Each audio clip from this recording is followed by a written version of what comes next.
자, 정치권 이슈를 자세히 짚어보겠습니다. 민주당 신경민 전 의원님 그리고 국민의힘 박수혜 의원님 나와 계십니다. 어서 오십시오. 안녕하세요. 네, 안녕하세요. 안녕하십니까? 안녕하십니까? 안녕하십니까? 이재명 의원 얘기부터 좀 하겠습니다. 이재명 의원이요? 출마할 것이다. 그리고 마음을 굳혔다라고 보도가 계속 나오고 있습니다. 네. 물론 남의당 이야기이긴 네. 합니다만 예. 박수혜 의원도 국민의힘 의원들끼리 얘기할 거 아닙니까? 이재명 의원이 출마할 것 같다. 출마 안 할 것 같다. 대부분의 의원들은 어떻게 보세요? 그래서 뭐 야당 상황이라서 자기 언급하기가 좀 조심스럽습니다. 의원들끼리 어떤 이야기 나누는지 예, 저희들 알려주세요. 의견은 예. 그렇습니다. 이게 방금 신경민 의원님 말씀하신 것처럼 개항을에 출마할 때부터 계획은 미리 서 있었다. 네. 그러니까 당 대표 출마가 지금 갑자기 나온 게 아니라 개항에 당선되고 당 대표까지 나가서 이제 이중 방탄복을 입어야 된다. 이런 시각에서 보는 것이죠. 그래서 저는 이게 우리 의원들 얘기는 민주당이나 이재명 의원이나 사실 벼랑 끝 전술 아니냐. 네. 대장동, 백현동, 뭐 소고기 법카, 성남 FC 등등 여러 가지 사건에 피의자 또는 의혹을 받고 있는 상황에서 네. 의원과 당 대표가 됐는데 수사가 진행돼서 만약에 구속되고 유죄가 나온다고 하면 만약에 당이나 이재명 의원 본인은 굉장히 큰 그 리스크를 안게 되는 거거든요. 예. 바로 그것 때문에 뭐 당의 원로들이 고문단들이 뭐 반대도 하고 그런 거 아닌가 이렇게 생각을 합니다. 그렇군요. 예. 국민의힘 이야기 바로 해보겠습니다. 네, 그러시죠. 이준석 대표 이야기 좀 하고 싶은데 포럼도 열렸는데 사실 어제 혁신이 출범하는 날이잖아요. 네. 거기다 뭐 김종인 전 비대위원장도 초청 연사로 부르고 이런 것들이 다 이준석 대표를 고립시키려는 것 아니냐라는 해석이 나오잖아요. 네. 그 거의 포럼에 가셨습니까? 저 당연히 참석을 했습니다. 예. 저는 이제 그 포럼 회원은 아닙니다만은 우리 당의 그 지방선거, 그러니까 보궐선거를 승리로 이끌었던 김종인 전 비대위원장께서 오시지 않습니까? 네. 그러니까 김종인 비대위원장님 무슨 말씀하시는지 한번 듣고 싶기도 하고 아, 당 지금 원이 구성이 안 돼서 국회 일정이 없지 않습니까? 네네. 그래서 뭐 모여서 공부하고 말씀 듣겠다고 하는 건 좋은 일이고 그래서 갔는데다가 이 모임이 오해를 하시는데 장제원 의원께서 세력화를 위해서 만드는 모임이다 이렇게 보시면 안 되고 네. 이게 20대부터 있던 모임입니다. 공부 모임 이름 그대로. 예, 예. 그게 이제 이번에 그 코로나 때문에 못 그렇군요. 하다가 처음 열은 거에 불과하고 날짜도 진즉이 정해져 있었기 때문에 혁신이 한 날에 딱 맞춰서 일부러 했다? 이것도 사실이 아닌 것입니다. 그렇군요. 예. 법무부가 오늘 고검 검사급 검사 683명과 일반 검사 29명 등 12명에 대한 신규 보임 전보 인사를 발표했는데요. 박수 의원님은 예상하셨습니까? 예, 전 뭐 검찰의 중간 간부 인사를 이렇게 당기게 되는 이유가 네. 검수완박 때문이라고 생각을 합니다. 그래서 그렇게 검찰이 보시는군요. 예, 예. 9월 10일이면 다 이제 권한이 다 넘어가게 되는데 네. 이 넘어가기 전에 빨리 수사를 해서 마무리를 지어야 될 부분들이지 않습니까? 아까 예. 제가 언급한 사건들입니다. 네네. 대장동, 백현동, 성남 FC, 그 소고기 법카 사건 이런 것들이죠. 방금 우리 신경민 의원님께서 대통령과의 직거래 말씀하셨는데 그건 아니고요. 인사권을 대통령이 안 가지고 장관들한테 주겠다, 책임 장관제를 하겠다고 하신 우리 대통령님의 뜻이 분명하기 때문에 네. 한동훈 장관이 시스템으로 하는 인사라고 보고 있고 예. 수사 대상이 분명히 있기 때문에 사람을 바꾸는 것은 당연히 수사를 위해서 필요한 조치라고 생각을 합니다. 네. 계속해서 국민의힘 내용 갈등 소식을 좀 더 자세히 전해드리겠습니다. 예. 근데 이준석 대표가 어제 이제 장제원 의원을 비롯해서 자기가 각을 세웠던 친윤계 의원들을 향해서 이렇게 얘기했더라고요. 권력을 향유하고 싶으면 전대를 통해서 하라라는 이야기를 한 겁니다. 당내에서는 어떻게 보고 있어요, 지금 상황을? 권력을 향유하겠다는 생각 전제 자체가 전 잘못됐다고 생각합니다. 권력은 향유하는 것이 아니라 네. 책임을 지는 것이고 국민의 삶을 책임지고 끌어가야 되는 게 권력입니다. 네. 이걸 향유한다고 생각 자체가 국가를 위태롭게 할 정도의 발언이라고 저는 보고 있습니다. 예. 그래서 이 권력을 다툰다고 생각하면 안 되고요.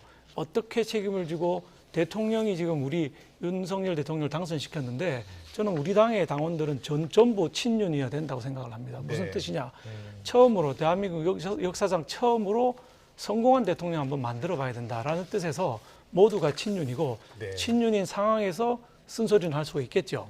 그렇지만 친윤이다 반윤이다 이렇게 갈라치기 하는 방법 이것 예. 자체가 정치적으로 굉장히 미숙한 거라고 보고 있습니다. 어제 포럼에는 이준석 대표를 혹시 초청했나요?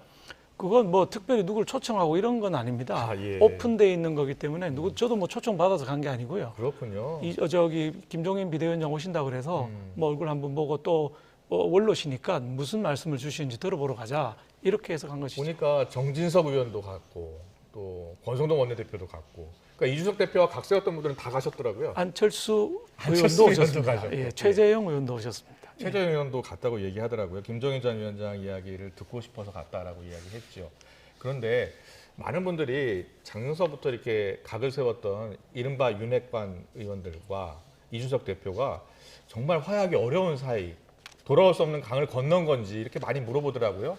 어때요? 그렇게 사이가 안 좋습니까? 뭐 사이가 특별히 안 좋을 건 없는데 이준석 대표가 현재 윤리위에 지금 제소가 되어 있지 않습니까? 7월 그게 7일 날 7월 한다고요? 7일 날인데 이게 빨리 정리가 돼야 됩니다. 어느 쪽이든 예. 팩트에 의해서 또 시스템에 의해서 돼야지 이게 무슨 뭐 권력 다툼이나 개파로 비춰지는 건 적절하지 아니하고 네. 윤리위에서 정확하게 팩트 기반해서 결정을 빨리 내려줘야 가부간에 합을 하든지 뭐 갈라서든지 수가 날 거라고 보고 있습니다. 그렇군요. 징계위가 열리면 무조건 징계가 이루어지는 겁니까?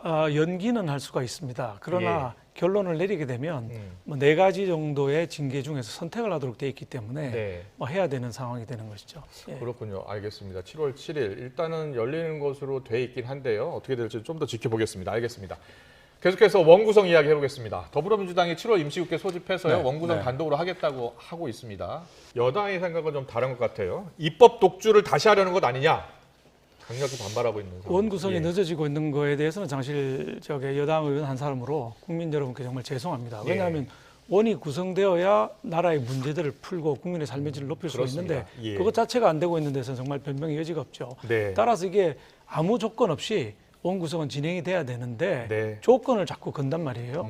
처음에는 법사위원장, 이번에는 법사위원장 주고 했으니 헌재의 권한쟁의 심판 이거 취하해달라고 지금 얘기하고 있는 거 아닙니까? 예. 그거와는 별도로 원 구성은 하고 그건 따로 논의를 해야지 예. 자꾸 그걸 조건으로 걸어서 원 구성을 뭐 안 하겠다 하겠다 이렇게 하는 것은 적절치 않다고 생각을 합니다. 알겠습니다. 참 어려운 상황인데 여야가 원구성도 못하고 있는 그런 상황인데 국민의힘 권선동 원내대표가 지금 특사로 필리핀 가는 거죠? 네. 이렇게 어려운 상황인데 특사로 가는 특별한 이유가 있습니까? 뭐 이제 대통령 특사는 대통령께서 정해서 가시는데요. 뭐 오래 가는 건 아니기 때문에 네. 이틀 정도 가는 걸로 알고 있습니다. 예. 따라서 크게 지장은 없을 것이고 현재 걸려 있는 조건들, 네. 헌재에 그 뭐 취하해 달라고 하는 부분 네, 이런 현재 것들이 소득이 취하하고. 예, 예. 법사위원장은 주고 뭐 이런 거잖아요. 그런 것들이 당장 뭐 해결될 수 있는 문제는 아니기 때문에 네. 하루 이틀의 문제는 아니라고 보고 있어서 예. 다녀오셔도 상관없다. 다만 이 문제를 지금 이 문제를 해결하기 위해서는 단기적으로는 제가 보기는 의장과 부의장 요거를 선출하는 본에 있는 여러 가지고 빨리 의장 부의장을 선출해야 될 것이고 예, 거기에 대해서는 국민의힘 의원들도 의견을 같이 하고 있나요? 뭐 많은 의원들이 같이 하고 그렇군요. 있습니다. 예, 그런데 예. 이제 장기적으로가 문제인데 장기적으로 저는 매번 원 구성할 때마다 이 다툼이 있기 때문에 국회법에 아예 룰을 세팅해 놓는 게 낫다고 그 생각합니다. 이야기 많이 하시더라고요. 여기 출연하시는 분들 대부분이 그 원구성을 아예 그냥 못 박자 그냥 자동으로. 아니, 그건 어때요? 지금도 하자고는 돼 있는데 그게 네. 임의 규정이고요. 이게 역대 보면 지켜진 적이 없어요. 아 그렇습니까? 네, 이거 아무 의미 없는 규정이기 때문에 그거 만든다고 강행 규정화하는 것이 쉽지 않을 뿐더러 글쎄요, 강행 규정한다고 원 아니, 구성을 거기 현재 원 맞출까요? 구성은 여야 간에 합의로 하게 돼 있습니다. 국회법에 하면 네, 규정이 네. 없어요. 제가 보기에는 규정을 정확하게 넣어서 그걸 정확하게 명문화된 규정을 어기는 경우에 문제는 더 커지기 때문에 네. 저는 뭐 규정해버려야 된다고 신명님, 생각합니다. 근데 지난해 민주당이 약속을 네. 한 거잖아요. 그 법사위원장을 주기로. 그런데 이게 여러 가지 선거 결과에 따라서 이렇게 바꿔도 되는 거예요? 어떻게 생각하세요? 이게 지금 몇 번 합의됐다 깨졌다 이래가지고 네. 그 합의가 얼마나 유효한지는 저는 잘 모르겠습니다. 예. 그리고 어제 이 법무부가 검수완박이라고 불리는 이제 검찰 수사권 축소법 시행을 앞두고서 이제 헌재 권한쟁의 심판 청구했잖아요. 그런데 뭐 이 개정 법률 이제 시행이 될 예정인데 효력정지 가처분까지 신청을 한다면서요? 네, 그렇습니다. 예, 가처분까지 신청을 했고요. 했군요. 이미 했고 그동안에 뭐 예단할 수는 없지만 그동안에 현재는 사실 국회 내에서 일어난 일에 대해서는 전부 뭐 각하 처리를 해버렸습니다. 이건 예. 안 하겠다. 국회 안에서 해결해라 했는데 대부분의 경우에 그게 이제 절차에 관한 문제였습니다. 네. 절차를 위반했을 때. 근데 이번에 한동훈 장관은 내용상으로도 검찰이라고 하는 걸 아예 없애버리는 그래서 헌법에 위배되는 거라고 하고 예. 내용에 관해서도 그렇기 때문에 헌재에서 어떤 결정이 나올지 봐야 되는데 네. 신경민 의원님 말씀하신 대로 9월 초까지 이게 나온다?